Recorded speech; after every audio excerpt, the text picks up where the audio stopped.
برادران اسلام، السلام علیکم ورحمۃ اللہ تعالی وبرکاتہ۔ عالم اسلام کو، تمام مسلمان بھائیوں کو شب قدر مبارک ہو۔ یہ اللہ تعالیٰ کا بہت بڑا انعام ہے امت محمدیہ صلی اللہ تعالی علیہ وسلم کے لیے کہ اس نے ہماری بخشش کا سامان کیا اور ثواب عظیم سے نوازنے کے لیے قدر کی رات عطا فرمائی۔ چنانچہ اللہ تعالیٰ نے قرآن کریم میں ارشاد فرمایا، انا انزلناہ فی لیلۃ القدر، بے شک ہم نے قرآن کو قدر کی رات میں اتارا۔ وما ادراک ما لیلۃ القدر، اے مخاطب تم کیا جانتے ہو شب قدر کتنی عظمت والی رات ہے؟ لیلۃ القدر خیر من الف شہر، قدر کی ایک رات 1000 مہینوں کی راتوں سے زیادہ بہتر ہے۔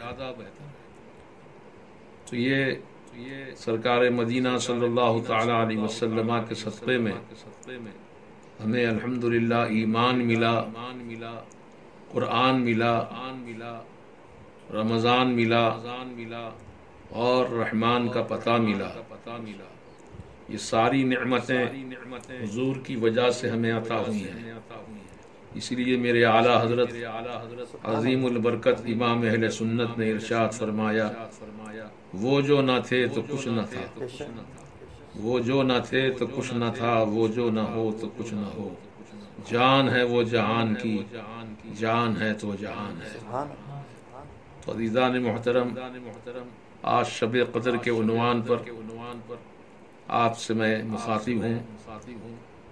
اللہ تبارک و تعالیٰ کا یہ خاص کرم ہے کہ اس نے اپنے حبیب کی امت کو بخشنے کے لیے مختلف انعامات عطا فرمائے۔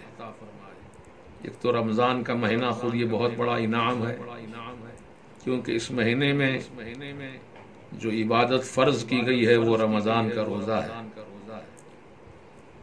میرے آقا علیہ الصلوۃ والسلام نے ارشاد فرمایا، رمضان کا ایک روزہ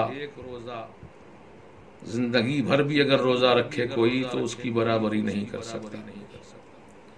تو یہ رمضان کا مہینہ ہے جس میں ہر عمل کا ثواب 70 گنا بڑھا دیا جاتا ہے، اور پھر شب قدر کا ثواب 1000 مہینوں کی راتوں سے بہتر ہے۔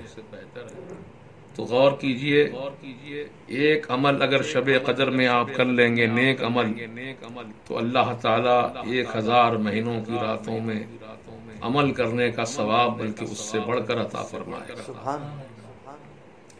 اس موقع کو غنیمت جانیے اور اللہ تبارک و تعالیٰ کی بارگاہ میں کثرت سے استغفار کیجئے، گناہوں کی مغفرت طلب کیجئے، عذاب جہنم سے نجات پانے کے لیے رب کی بارگاہ میں گڑ گڑا کر دعا کریے، کیونکہ وہ رب کریم ہے، کرم کرنے والا رب ہے، وہ رب رحیم ہے، وہ رحم فرمانے والا رب ہے، اور اللہ تعالیٰ اپنے بندوں سے بے پناہ محبت فرماتا ہے۔ یہ اس کی محبت ہی کا فیضان ہے جو ایسی بڑی بڑی نعمتیں جو کسی اور امت کو نہیں دی گئیں، صرف اپنے حبیب کی امت کو اللہ تعالیٰ نے عطا فرمایا۔ دوستوں اور بزرگوں، اس مبارک رات میں ہمیں کثرت سے قرآن شریف کی تلاوت، درود و سلام، استغفار اور نوافل کی کثرت کرنی چاہیے،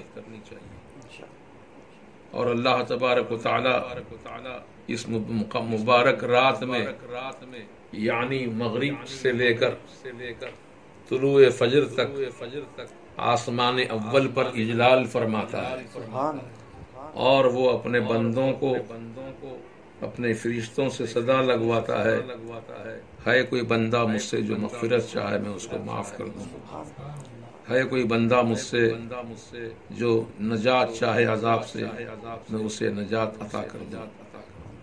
اس طریقے سے جو مانگنا ہے اپنے رب سے مانگو، کیونکہ وہ رب عطا کرنے پر راضی ہے اور عطا کرنا ہی چاہتا ہے تو اس کی عطا سے ہم فائدہ حاصل کریں اور اپنے دامنوں کو پھیلائیں، آنکھ سے آنسو بہائیں اور گڑ گڑا کر اللہ تعالیٰ کی بارگاہ میں مغفرت طلب کریں، کیونکہ وہ 70 ماہوں سے زیادہ اپنے بندوں سے محبت فرماتا ہے۔ اس کی محبت کا اندازہ ہم نہیں لگا سکتے، یہ اس کی محبت ہی کا فیضان ہے اور اس کی رحمت کا یہ اثر ہے کہ ہم بڑے بڑے گناہ کرنے کے بعد بھی عذاب سے بچے ہوئے ہیں، کیونکہ اللہ تعالیٰ نے قرآن کریم میں ارشاد فرمایا وَمَا كَانَ اللَّهُ لِيُعَذِّبَهُمْ وَأَنْتَ فِيهِمْ، اے حبیب جب تک آپ اپنی قوم میں موجود ہیں اللہ تعالیٰ ان کو عذاب نہیں دے گا۔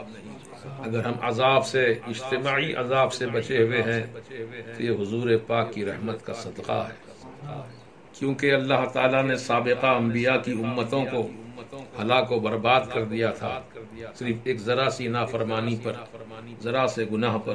ہماری نظر میں ہم سمجھتے ہیں اپنی ناقص عقل سے، لیکن وہ اللہ کی نافرمانی تو ہر حال میں بہت بڑی نافرمانی ہے، اور وہ اللہ تعالیٰ نے جن چیزوں سے منع کیا تھا وہ منع کردہ چیزوں سے باز نہیں آئے اور مسلسل وہ عمل دہراتے رہے۔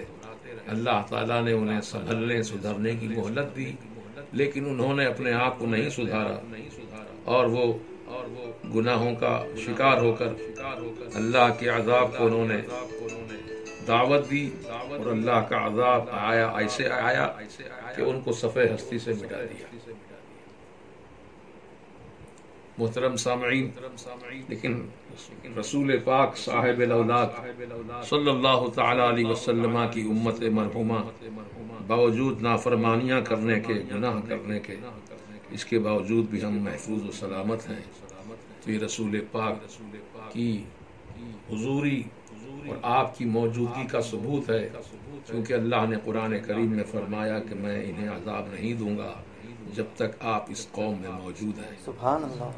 انہیں معلوم ہوا حضور موجود ہیں، ایسا نہیں کہ معاذ اللہ حضور کا وصال ہو گیا تو آپ ختم ہو گئے، آپ موجود ہیں اور جب چاہتے ہیں جسے چاہتے ہیں اپنا جلوہ دکھاتے ہیں۔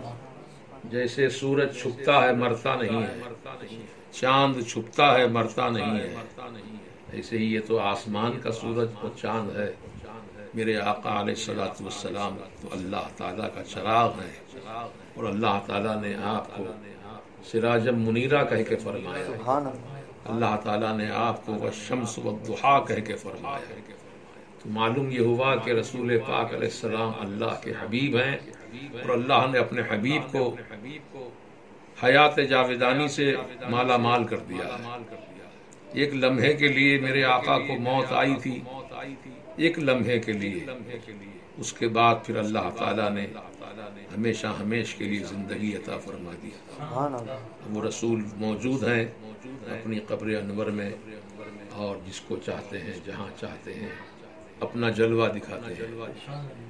عزیزان محترم، تو یہ شب قدر جو ہے یہ 1000 مہینوں کی راتوں سے زیادہ افضل ہے، لہذا اس موقع کا بھرپور فائدہ اٹھائیں، خرچ کریں، انفاق فی سبیل اللہ کریں، اپنے ماں باپ کی خدمت کر کے دعائیں لے لیں، غریبوں کو عطا کریں، مسکینوں کو عطا کریں، اور اپنے والدین کی خدمت کریں، اور دین کے جو خدمت گزار ہیں ان کی بھی خدمت کریں تاکہ دین کو اور تقویت حاصل ہو۔ آج کل حالات بڑے عجیب و غریب ہیں اور ہر کوئی اپنی انا کی تسکین میں لگا ہوا ہے، جبکہ میرا نفس کیسے مطمئن ہوتا ہے وہ غور نہ کرے، بلکہ یہ دیکھے کہ اللہ تعالیٰ کن باتوں پر راضی ہوتا ہے۔ وہ اللہ کی راہ میں خرچ کرنے والوں سے اللہ تعالیٰ راضی ہے، زکوٰۃ دینے والوں سے اللہ تعالیٰ راضی ہے۔ میرے آقا علیہ الصلوۃ والسلام نے ایک دن عورتوں کی جماعت، صحابیات کی جماعت بیٹھی تھی، میرے سرکار ادھر سے تشریف لے گئے، ایک صحابیہ کے ہاتھ میں سونے کے کنگن دیکھے، میرے آقا نے فرمایا کہ تم نے اپنے سونے کے کنگن کی زکوٰۃ دی ہے؟ تو انہوں نے کہا یا نہیں یا رسول اللہ، میں نے زکوٰۃ نہیں دی اس کی۔ تو حضور نے فوراً فرمایا کیا تم سونے کے کنگن کے بدلے آگ کے کنگن، جہنم کی آگ کے کنگن پہننا پسند کرو گی؟ تو انہوں نے فوراً کہا نہیں یا رسول اللہ۔ پھر فرمایا تو پھر اس کی زکوٰۃ ادا کرو۔ زکوٰۃ دینے سے مال پاک ہو جاتا ہے اور اللہ تعالیٰ اس مال میں برکتیں رحمتیں عطا فرماتا ہے۔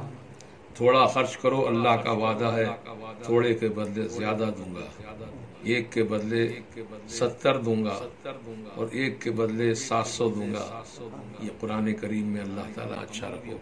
تو اللہ تعالیٰ نے ایسے مقدس صحابہ کے عمل پر اقتداء کرنے والے اور ان کی پیروی کرنے والے ہدایت یافتہ، اللہ نے فرمایا فآمنوا بمثل ما آمنتم بہ، اگر تم ایمان لاؤ صحابہ کے ایمان کی طرح تم یقیناً ہدایت والے ہو، اور ہدایت والوں کو اللہ تعالیٰ اپنی رحمتوں مغفرتوں سے اور کامیابی سے مالا مال فرماتا ہے۔ جیسا کہ قرآن کریم میں اللہ کا ارشاد ہے فَأُولَئِكَ هُمُ الْمُهْتَدُونَ، یہی وہ ہدایت والے لوگ ہیں، أُولَئِكَ هُمُ الْمُفْلِحُونَ، یہی وہ فلاح کامیابی پانے والے لوگ ہیں۔ تو اللہ تعالیٰ کا کرم ہے کہ رب العالمین نے ہمیں تھوڑی سی محنت کرنے پر زیادہ ثواب زیادہ اجر دینے کا وعدہ فرمایا ہے۔ تو اب یہ شب قدر جو ہے یہ ایک مبارک رات ہے، کیونکہ سال میں ایک مرتبہ یہ رات آتی ہے۔ وہ کون سی رات ہے، تاریخ کیا ہے، اس کا غالب گمان ہے کہ 27ویں شب جو ہے وہ شب قدر ہے۔ یہ غالب گمان ہے، یقینی طور پر کوئی نہیں بتا سکتا سوائے اللہ اور اس کے رسول کے، کیونکہ میرے آقا علیہ السلام نے فرمایا کہ میں تمہیں حکم دیتا ہوں کہ تم تلاش کرو شب قدر کو، یعنی شب قدر کو تلاش کرو، کیونکہ اللہ تعالیٰ نے اس کو رمضان کے مہینے میں چھپا دیا ہے۔ بعض علماء کرام فرماتے ہیں کہ شب قدر صرف آخری دہے میں نہیں بلکہ پورے رمضان کے مہینے میں کوئی بھی رات شب قدر ہو سکتی ہے۔ غور کریے آپ، اللہ تعالیٰ نے شب قدر کو رمضان کی راتوں میں چھپا دیا ہے۔ وہ کون سی رات ہے، وہ اللہ تعالیٰ کی بارگاہ میں دعا کرتے ہوئے تلاش کریں تو اللہ پاک یقیناً اپنے کرم سے اسے نواز دے گا۔ اور اس رات میں نوافل پڑھیے اور اس کے ساتھ ساتھ جو قضا نمازیں ہیں وہ قضا نمازوں کو بھی ادا کیجیے، کیونکہ حدیث پاک کا مفہوم ہے کہ جب تک آپ نوافل آپ کے قبول نہیں ہوں گے جب تک کہ آپ کے فرائض ادا نہ ہو جائیں۔ تو فرائض پہلے ادا کرنا ہے۔ اب جیسا کہ فجر کی نماز ہے قضا ہو گئی، تو شب قدر میں کوئی ایک مرتبہ فجر کی نماز قضا ادا کر لے تو اللہ تعالیٰ کی رحمت کے صدقے میں ہمیں امید ہے وہ ایک قضا نہیں ہوئی بلکہ 70 قضائیں ادا ہو گئی۔ سبحان اللہ، سبحان اللہ۔ ایسے ہی مکہ شریف مدینہ شریف میں بھی مکہ شریف میں ایک عمل کرنے والے کو 1 لاکھ کا ثواب، مدینہ پاک میں عمل کرنے والے کو 50,000 کا ثواب اللہ تعالیٰ عطا فرماتا ہے۔ تو عقل مند لوگ جا کر وہاں مکہ شریف میں مدینہ شریف میں سیلفی نہیں لیتے ہیں، عقل مند لوگ گھومنے پھرنے میں اپنا وقت نہیں لگاتے ہیں بلکہ اللہ کی بارگاہ میں اپنی قضا نمازیں ادا کرتے ہیں، تاکہ ایک نماز قضا ادا کر لی تو 1 لاکھ کا ثواب، 1 لاکھ کا ثواب اللہ تعالیٰ۔ مسجد نبوی شریف میں 50,000 کا ثواب۔ بعض لوگ کہتے ہیں کہ مکہ میں ثواب زیادہ ہے مدینے میں کم ہے، تو اس کی حکمت بھی یہ ہے کہ مکہ میں اگر ایک گناہ کرو گے تو ایک گناہ کا عذاب 1 لاکھ گناہوں کے برابر ہے۔ ثواب بھی اتنا عظیم ہے، گناہ بھی اتنا عظیم ہے۔ اور مدینہ شریف میں رحمت والے آقا کے صدقے میں عمل کا ثواب 50,000 اور گناہ اگر ایک کسی نے کر لیا تو 1 گناہ کا عذاب 1 ہی گناہ ہے۔ سبحان اللہ، سبحان اللہ۔ سرکار کی رحمت کا صدقہ ہے۔ تو عزیزان محترم، اس موقع کو غنیمت جانیے، کیونکہ پتہ نہیں کون آنے والے سال تک زندہ رہے گا، کون مر جائے گا۔ یہ موقع اگر اللہ نے ہمیں عطا کیا ہے تو اس سے بھرپور فائدہ حاصل کریں۔ آپ قرآن کی تلاوت کریں اور انفاق فی سبیل اللہ۔ اور اس وقت تو لاک ڈاؤن کی وجہ سے غریب لوگ بھوکے مر رہے ہیں اور ان کے گھر چولہا نہیں جل رہا ہے۔ تو ایسے میں آپ ان کو اپنی زکوٰۃ کی رقم، اگر وہ سعادات نہ ہو تو زکوٰۃ کی رقم ان تک پہنچائیے، تلاش کریے ان کو، غریبوں کو، محتاجوں کو، اور انہیں پہنچائیے زکوٰۃ کی رقم، فطرے کی رقم، کیونکہ ہمارے پاس یعنی مطلب مذہب اسلام میں غریبوں کا پہلے حق رکھا گیا ہے، چاہے وہ عید الفطر ہو چاہے عید الاضحیٰ ہو۔ سبحان اللہ۔ عید الفطر میں بھی فطرہ ادا کرو پہلے، اس کے بعد نماز عید کے لیے آؤ، پھر نماز عید الاضحیٰ میں بھی غریبوں کا حصہ رکھا گیا، جو جانور کی قربانی دیتے ہیں اس میں ایک حصہ غریبوں کا بھی ہے۔ اس طریقے سے اسلام کی تعلیمات یہی ہیں کہ آپ غریبوں کا حق بھی ادا کریں۔ اللہ تعالیٰ خوش ہوتا ہے۔ بی بی عائشہ صدیقہ رضی اللہ تعالی عنہا نے اللہ کے رسول علیہ السلام سے سنا کہ جب کوئی بندہ مومن اللہ کی راہ میں خرچ کرتا ہے تو سب سے پہلے اللہ تعالیٰ اپنے دست قدرت میں لیتا ہے، پھر مسکین کو، غریب کو اور یتیم کو اللہ تعالیٰ پھر عطا فرماتا ہے۔ پہلے دست قدرت میں لیتا ہے اللہ تعالیٰ، کتنی بڑی انعام کی بات ہے۔ اللہ ہمارا پیسہ اپنے دست قدرت میں لے کر کے پھر غریبوں کو عطا فرماتا ہے۔ تو بی بی عائشہ صدیقہ رضی اللہ تعالیٰ عنہا اسی لیے جب بھی کوئی روپیہ، پیسہ، سونا، چاندی خیرات کرتی تو اس کو عطر لگاتی تھیں۔ سبحان اللہ۔ پوچھا آپ سے کہ آپ یہ عطر کیوں لگاتی ہیں؟ تو فرمایا کہ پہلے اللہ تعالیٰ کے دست قدرت میں جاتا ہے، پھر اس کے بعد اللہ تعالیٰ اپنے کرم سے غریبوں، فقیروں، محتاجوں کو عطا فرماتا ہے۔ اس لیے یہ عقیدت دیکھیے بی بی عائشہ صدیقہ رضی اللہ عنہا کی کہ کیسی محبت ہے غریبوں پر خرچ کرنے کی، کہ اس کو عطر لگا کر کے آپ دنیا کی دیوانگی نہیں ہے، یہ اللہ تعالیٰ کی اور اس کے رسول کی دیوانگی ہے۔ یعنی مطلب اللہ کا بندہ جو اللہ کی محبت میں دیوانہ ہو جاتا ہے، اللہ کا بندہ رسول پاک کی محبت میں جو دیوانہ ہوتا ہے اس کو دیوانہ رسول کہتے ہیں۔ دوستو اور بزرگوں، اب میں زیادہ وقت نہ لیتے ہوئے آپ سے یہی کہوں گا کہ آپ لوگ شب قدر کے عنوان پر مختصراً جو خطاب آپ نے سماعت کیا، اس کی نشانی بھی سن لیجئے کہ شب قدر کی نشانی کیا ہے۔ تو سب سے پہلے جو نشانی ہم آسانی سے پہچان سکتے ہیں وہ یہ ہے کہ شب قدر میں کتے نہیں بھونکتے ہیں۔ جب شب قدر نہیں ہوگی تو کتے بھونکیں گے، آوازیں نکالیں گے، لیکن شب قدر میں کتے خاموش ہو جاتے ہیں کیونکہ فرشتوں کا نزول ہوتا ہے اور سمندر کا کھارا پانی میٹھا ہو جاتا ہے۔ سبحان اللہ۔ سبحان اللہ۔ اور جب آپ عبادت کر رہے ہوں تو آپ کے بدن پر اچانک ٹھنڈک محسوس ہوگی۔ سبحان اللہ۔ وہ ٹھنڈک کیسی ہے؟ وہ فرشتوں کی ٹھنڈک ہے جو اللہ کی رحمتیں لے کر آتے ہیں اور اس پر اڈل دیتے ہیں۔ یہ نشانیاں رہیں شب قدر کی۔ انشاءاللہ 27ویں شب جو ہے انشاءاللہ اللہ رسول کے کرم سے 27ویں شب ہی شب قدر ہوگی، اور اس رات کو غنیمت جانے آنے والی رات آج شب ہی ہے، آج کی شب ہے جو آنے والی ہے، لہذا اس میں تردد نہ کریں، شک کا شکار نہ ہو، بلکہ یقین کامل کے ساتھ اللہ کی عبادت کریں۔ اور چونکہ یہ مہینہ رمضان شریف کا ہے، لوگ اکثر زکوٰۃ نکالتے ہیں، تو میری آپ سب سے اہل خیر حضرات سے ادباً گزارش ہے کہ زکوٰۃ کا پہلا حق اپنے غریب رشتہ دار ہیں، چاہے وہ سگا بھائی ہو، سگی بہن ہو، غریب ہیں، محتاج ہیں، تو ان کو پہلے زکوٰۃ دیجیے۔ اس کے بعد پھر درجہ بدرجہ یہ احکامات دیے گئے کہ غرباء نے السلام علیکم وہ زکوٰۃ جو ہے اپنے غریب رشتہ داروں کو پہلے دے، اور نانا نانی سادات کرام کو بھی زکوٰۃ کی رقم نہیں دے سکتے، البتہ سادات کرام رسول پاک علیہ السلام کی مقدس آل ہیں، اس لیے ان کو ہدیہ پیش کریں، زکوٰۃ نہیں بلکہ ہدیہ پیش کریں انشاءاللہ اللہ کے رسول علیہ السلام کی نسبت سے جو سادات کرام کو ہدیہ دے گا میرے آقا یقیناً خوش ہوں گے، اور رسول پاک علیہ السلام کی خوشی میں اللہ تعالیٰ کی خوشی ہے۔